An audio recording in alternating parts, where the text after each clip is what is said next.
pagi pemirsa, kembali hadir bersama Anda seputar UI News. Bersama saya Clarissa Salsabila yang akan menemani sela-sela aktivitas Anda untuk membahas mengenai pembelajaran di mata kuliah Teknik Reportase dan Investigasi Berita di KPI UIN Sultan Maulana Hasanuddin Banten. Edisi Sabtu 14 Oktober 2023.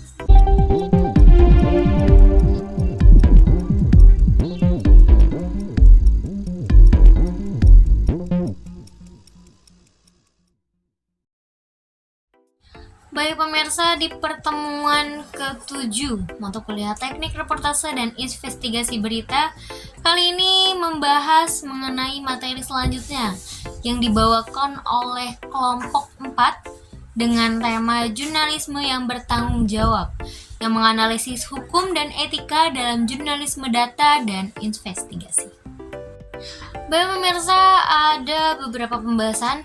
Yang pertama yaitu mereka membahas mengenai landasan hukum jurnalisme yang secara normatif atau undang-undang yang menjadi landasan dari hukum tersebut untuk seluruh kegiatan pers dan jurnalisme yang ada di Indonesia adalah Undang-Undang Pers Nomor 40 Tahun 1999.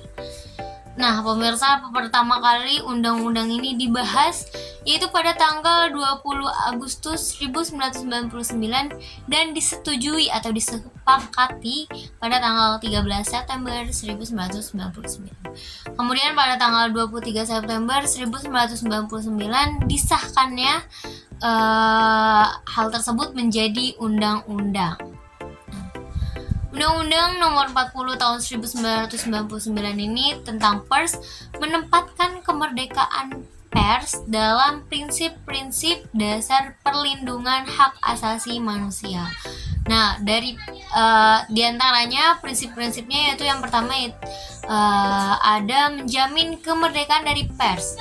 Yang kedua yaitu kemerdekaan pers adalah bagian dari hak asasi manusia, yaitu berkaitan dengan kemerdekaan berpikir dan berpendapat.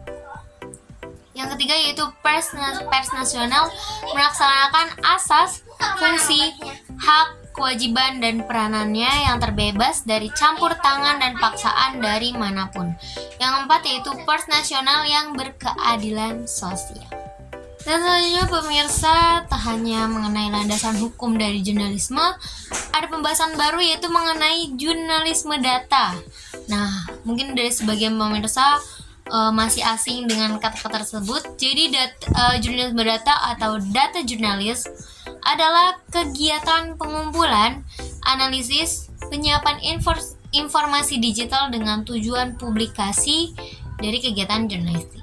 Nah, jurnalisme data juga dapat diartikan sebagai bentuk jurnalisme yang sangat mengedepankan penggunaan basis data sehingga kualitas sumber berita bisa teruji ke faktualisasinya dan keakuratan isi beritanya. Baik pemirsa, ada jenis jurnalisme data. Terdapat 3 jenis dari jurnalisme data. Yang pertama yaitu jurnalisme data kuantif, yang biasanya jurnalisme data ini menggunakan angka, melakukan perhitungan dan statistik. Selanjutnya ada yang kedua jurnalisme data kualitatif. Biasanya jurnalisme data kualitatif ini dijabarkan melalui penulisan, biasanya sering dikaitkan dengan jurnalisme data kuantitatif. Selanjutnya yang terakhir ada jurnalisme data visual, yang biasanya jurnalisme data visual ini menggunakan gambar agar lebih menarik dan para pemirsa dapat memahami jurnalisme data itu secara lebih terperinci. Terkait hal tersebut, ada perbedaan yang pastinya antara jurnalisme data dan jurnalisme investigasi. Jadi singkatnya, jurnalisme data dan investigasi adalah 2 pendekatan yang berbeda dalam dunia jurnalisme. Nah, jurnalisme data ini lebih berfokus pada pengolahan dan analisis data untuk menghasilkan cerita berdasarkan angka. Jadi menggunakan angka atau data statistik.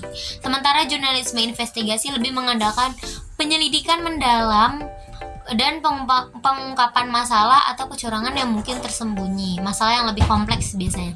Keduanya memiliki peran penting dalam informasi yang pastinya yang relevan dan penting bagi masyarakat. Dan baik pemirsa, itu adalah penjabaran materi yang disampaikan oleh kelompok 4 pada pertemuan ke-7 di mata kuliah Teknik Reportase dan Investigasi Berita. Dan pada kesempatan kali itu, Bapak dosen pengampu kita, Bapak Dr. Adi Kusuma, menjelaskan atau memperingatkan mengenai pertemuan ke-8, yaitu akan terlaksanakannya ujian tengah semester UTS di mata kuliah Teknik Reportase dan Investigasi Berita. Jadi para mahasiswa diharapkan untuk menyiapkan atau mempelajari ulang kembali tentang mata kuliah tersebut di minggu-minggu kemarin, yang pastinya akan ada beberapa soal yang keluar pada UTS nanti. Tak lupa pula beliau sedikit merevisi dari makalah kelompok 4 dan mengingatkan kembali kepada kelompok-kelompok sebelumnya untuk segera mengirimkan makalah revisiannya sebelum berlangsungnya ujian tengah semester. Baik pemirsa, hanya itu yang dapat saya sampaikan pada kesempatan kali ini. Semoga yang saya sampaikan dapat bermanfaat dan bisa dijadikan pelajaran oleh pemirsa yang menonton. Dan sekian dari saya Clarissa Salsabila, pamit undur diri. Terima kasih dan sampai jumpa.